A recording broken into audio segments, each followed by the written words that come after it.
Hello my YouTube family, कैसे हैं आप लोग। आई होप कि आप सब बहुत अच्छे होंगे, खैरियत से होंगे। अल्लाह आप सबको बहुत अच्छा रखे, अपने हिफ्ज़ व अमान में रखे। तो मेहर की जहाँ में आपका स्वागत है। और जिन्होंने मेरा चैनल नहीं सब्सक्राइब किया है वो मुझे पहली बार देख रहे हैं तो please support me, like me, subscribe my channel. अच्छा, आज मेरा टॉपिक ये था कि मैंने आपसे इस चीज़ पे बात करनी थी कि मेरा जो एक्सपीरियंस रहा इंडिया में पासपोर्ट बनवाने का और यहाँ पाकिस्तान में पासपोर्ट बनवाने का, तो वो मैं आपसे ज़रूर शेयर करूँगी क्योंकि वो मुझे भी बहुत ज़्यादा ही, बस आगे मैं बताती हूँ कि क्या लगा एक्साइटेड। तो फिर चलते हैं, शुरू करते हैं हम कि जब मैंने अपना इंडिया में पासपोर्ट बनवाया फर्स्ट टाइम पाकिस्तान आने के लिए, तो मुझे जनवरी में या दिसंबर में मैंने पासपोर्ट के लिए ऑनलाइन एप्लीकेशन दी। पता चला कि ऑनलाइन एप्लीकेशन देना पड़ेगा, तो वो मैंने ऑनलाइन एप्लीकेशन। अच्छा, तो मेरा प्रोसेस शुरू हो गया। मैंने ऑनलाइन एप्लीकेशन पासपोर्ट बनवाने के लिए डाल दी। उसके बाद जो है, जब मैं एक महीना बीत गया, कोई सुनगुन ही नहीं। पासपोर्ट की सबमिट, मेरा फॉर्म सबमिट हो गया था ऑनलाइन। फिर मुझे कॉल आई कि ईमेल आया मुझे कि आप जो है ना लखनऊ पासपोर्ट ऑफिस आ जाएं। आपका जो वर्क है वो प्रोग्रेस पे है, अब आप इंटरव्यू के लिए आ जाएं यहाँ पे। अब वो उन्होंने जो अपना इंटरव्यू करना था, फिर मैं वहां गई और वहां जाने के बाद मुझे एक लंबी लाइन का सामना करना पड़ा। वो लाइन मतलब मैं सुबह 7-8 बजे से लाइन में लगी थी और मेरा नंबर आया था 1 बजे। 1 बजे मेरा नंबर आया। उसके बाद वहाँ 6 काउंटर थे, 6 काउंटरों को मुझे फेस करना था, सबके पास जाना था। कहीं पे मेरी रेटिना टेस्ट हो रहे थे तो कहीं पे मुझसे कुछ सवालात किए जा रहे थे कि आपने किस लिए पासपोर्ट बनवाया है या क्या। मतलब वो सारा हम लोगों ने सब प्रोसेस पूरे किए। हमने ये सारे काम कंप्लीट कर लिए। यहाँ से फंसी का फ़ोन जाता था इनके घर वालों को, वो लोग बोलते थे कि क्या हुआ, पासपोर्ट का कुछ काम आगे बढ़ा, क्योंकि जिस हिसाब से पासपोर्ट बनता तो ये लोग वहाँ पे आते उसके बाद। अच्छा, 45 दिन गुजर गए, कोई भी खबर नहीं, कुछ नहीं। 45 दिन के मतलब 50 दिन पे मेरी पुलिस इंक्वायरी आई वहाँ पे, पुलिस वालों की तरफ से पूछताछ के लिए। तो वो सब क्लियर था क्योंकि लड़कियों का इतना कोई इश्यू होता नहीं है। उसके बाद एलआईओ ऑफिस वाले आए, एलआईओ ऑफिस वाले आए तो वो मेरे घर आए सीधे। अब उन्होंने मुझे पर्सनली बुलाया और बुला के पूछने लगे कि अच्छा जी, तो आप पासपोर्ट बनवा रही हैं, तो किस लिए पासपोर्ट बनवा रही हैं। सॉरी। तो मेरा भाई जो है साथ में था मेरे, तो उससे भी पूछने लगे तो कहने लगे कि शादी के पर्पज से। तो उसने बोला कि शादी के पर्पज से, तो कहाँ पे, कहने लगे पाकिस्तान में। तो वो तो पहले शॉक्ड हो गया, कहने, पाकिस्तान में भेज रही हैं आप उसको शादी करके। तो कहने लगे कि जी, क्या आपके कोई जानने वाले हैं ना। उसने पासपोर्ट का तो काम किनारे रखा, पहले मुझे पर्सनली पॉलिश करने लगा। मुझे कहने लगा ये क्या करने जा रही हो तुम, पाकिस्तान जा रही हो, वहां का माहौल ऐसा है, ये वो सब बातें मुझे बोली। मतलब मुझे हर एक बंदे को फेस करना पड़ा। मेरा तो पासपोर्ट भी बड़ी मुश्किलों से बन रहा था कि मुझे सबको फेस करना पड़ रहा था कि पाकिस्तान कहाँ जा रही हो, पाकिस्तान कहाँ जा रही हो, हर बंदा मुझसे यही पूछ रहा था। यहाँ तक कि मेरे जहाँ से मैं शॉपिंग करती थी कपड़ों की, फैजाबाद से, तो वहाँ के जो जितने बंदे थे काम करने वाले, उन्हें जब पता चला ना, तो वो सर पे हाथ रख के ऐसे बैठ गए। कहने लगे ये क्या कर रही हो, पाकिस्तान क्यों जा रही हो। उन लोगों को अभी तक दुख था, अभी भी मैं गई तो उन्हें काफी इस बात का दुख था कि मैं पाकिस्तान आ गई शादी करके। अच्छा जी, तो ये फिर मेरे प्रोसेस उन्होंने फिर वहां से क्लियर कर दिया कि कहने लगे भाई शादी कर रहे हैं, जानने वाले लोग हैं, ये वो सब बताया गया। ओके हो गया। उसके फिर 30 दिन के बाद मेरा पासपोर्ट घर आया। तो इन सारे कामों में मुझे कितना टाइम लग गया, एक महीना तो वो मुझे लगा, 45 दिन ये लगे मुझे। तो ये दो मतलब पूरा 3 महीने का टाइम लगा। अप्रैल में मेरा पासपोर्ट आया, फिर मई में फंसी लोग आए, तब जो है मेरी शादी हुई। ठीक है। अब मैं जब यहाँ आई पाकिस्तान, तो फर्स्ट टाइम मुझे अपने बेटे का पासपोर्ट बनवाना था। तो मैं जब भी अपने हस्बैंड को बोलूंगी यार पासपोर्ट बनवाना है, तुम अभी से काम करोगे तब जाके काम होगा, तो वो बोलते काम मिनटों में हो जाएगा। मुझे समझ में नहीं आता। मुझे मुझे समझ नहीं है ये मिनटों में काम कैसे हो जाएगा पासपोर्ट का। अब मैं जब उनको बोलूं वो यही बोले, और आखिर उन्होंने मिनटों में काम करवा दिया। 4 दिन में 4 से 5 दिन के अंदर हमने फीस दी और मेरे बच्चे का पासपोर्ट बन के आ गया। मैं हैरान, मैं एकदम शॉक थी कि कुछ भी नहीं हुआ, कोई इंक्वायरी नहीं हुई, कोई पूछगछ नहीं, कुछ भी नहीं हुआ और पासपोर्ट ऐसे बन गया। और सिर्फ छोट बच्चों का ही नहीं कि क्या आप लोगों के दिमाग में आ रहा हो कि छोटे बच्चों का इस तरह से पासपोर्ट बन गया, यहाँ बड़ों का भी इसी तरह से होता है कि मतलब मैं एकदम हैरान थी कि ये कैसे पासपोर्ट 4 दिन में बन गया। और फिर फंसी का भी रिन्यू करवाना था हमें, पासपोर्ट उनका एक्सपायर हो गया था, तो फिर उनका भी इसी तरीके से हुआ। और बल्कि यहाँ तक की भी है कि आप जाए भी नहीं तब भी आपका काम हो जाता है। भी आपका काम हो जाता है। लेकिन उसके बाद थोड़ी सख्ती आई है, ये हुआ कि आइडेंटिटी कार्ड होना चाहिए और ये चीजें होनी चाहिए। थोड़ा सा आगे बढ़ा इस चीज में, वरना तो बहुत ही आसान था और अभी भी आसान है। पासपोर्ट बनाना तो खैर आसान है, इंडिया वाले प्रोसेस नहीं है कि आपको इतना लंबा वेट करना है। बिल्कुल भी वेट नहीं करना है, आपने जाना है। उनका ये प्रोसेस है कि अगर आपको 12 दिन के 17 दिन के अंदर पासपोर्ट चाहिए तो वो फिर एक नॉर्मल फीस से आपको पासपोर्ट डाल अप्लाई करने पड़ेगा, फॉर्म सबमिट करना पड़ेगा, आपको पासपोर्ट 17 दिन में मिल जाएगा। आपको उससे पहले जाइए तो आपको थोड़ी सी फीस ज्यादा देनी पड़ेगी, वो आपका मेरे ख्याल से 5-7 दिन में पासपोर्ट बन के आ जाता है। तो इतनी सहूलतें हैं यहाँ पे लोगों के लिए कि आप जब चाहें अपना पासपोर्ट बनवाएं।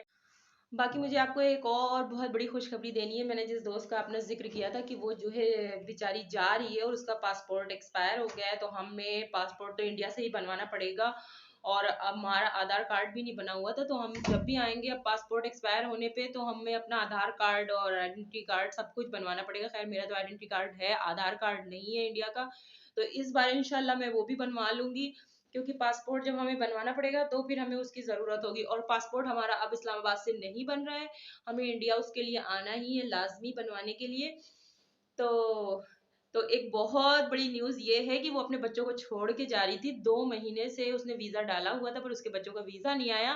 पर अल्लाह ने शायद उसकी दुआ, मेरी दुआ, हम सबकी दुआएं कबूल कर ली कि उसके बच्चों का वीज़ा आ गया है 4 दिन पहले और अब वो रवाना भी हो चुकी है इंडिया के लिए। अल्लाह उसे खैरियत से लेके जाए।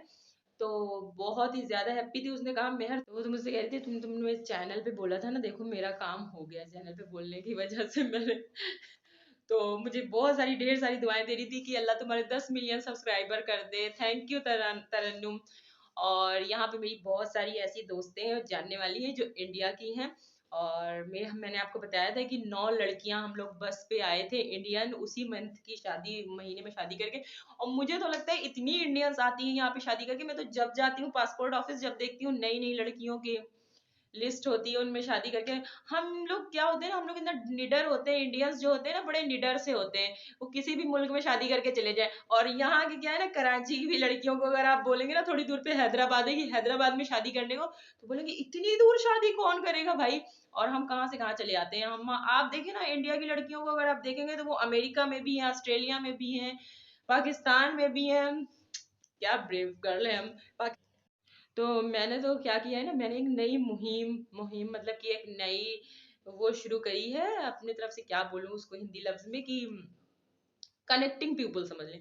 तो उसमें मैंने क्या किया है कि मैंने जितने इंडियंस लड़कियां हैं ना उन सबको कनेक्ट करना शुरू किया है। काफी लड़कियां मेरे पास आ चुकी हैं अब तक की, मेरे व्हाट्सएप पे उन ज्वाइन हो चुकी है और हम लोग एक फैमिली की तरह रहते हैं, मतलब एक बहनों की तरह रहते हैं। और क्या खुशी मिलती है, आप किसी अदर कंट्री में अगर किसी अपने बंदे से मिलो ना तो लगता है कि हम बस वहीं मिल गए जहां हमारा देश था, हमारा मुल्क है। तो मैंने काफी लड़कियों को नंबर से कनेक्ट किया हुआ है अपनी आईडी में, अपने व्हाट्सएप पे। और आगे भी इंशाल्लाह ताला मैं चैनल के जरिए भी ऐसी बहुत सारी लड़कियों से जुड़ने वाली हूँ, क्योंकि पाकिस्तान में बहुत सारी जगहों से, मेरठ, आगरा और मुझे मुंबई और पता नहीं कहाँ कहाँ की लड़कियां मुझसे अब तक मिल चुकी हैं, दिल्ली की कितनी लड़कियां हैं।